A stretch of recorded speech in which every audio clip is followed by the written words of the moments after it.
काँडे भ्याकुर अर्थात् स्पाइनी ब्याब्लर, काँडाको झ्याङमै रमाउने काँडे भ्याकुर, नेपालमा मात्र पाइने काँडे भ्याकुर। अन्य कुनै पनि देशमा यो पाइएको रेकर्ड छैन। नेपालमा 900 भन्दा माथि 903 प्रजातिका चराहरू पाइन्छन्।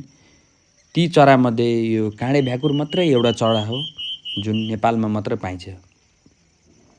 खैरो खैरो रङको, गालाको छेउछाउमा सेतो भएको यो काँडे भ्याकुर काँडाको झ्याङभित्रै रमाएर बस्छ। जाडो महिनामा कहिलेकाहीँ बाहिर आएर यो टिटिर टिटिर टिटिर गर्ने आवाजले कराउँछ। सुन्नुहोस् त यसको आवाज। कतिपयले देख्नु पनि भएको होला। देख्नु भएको छैन भने अब यो फोटो हेरेर चिन्नुभयो। अब तपाईहरुको गाउँघरतिर पनि पाइन्छ भने यसको संरक्षण गर्नुस्, हेर्नुस्।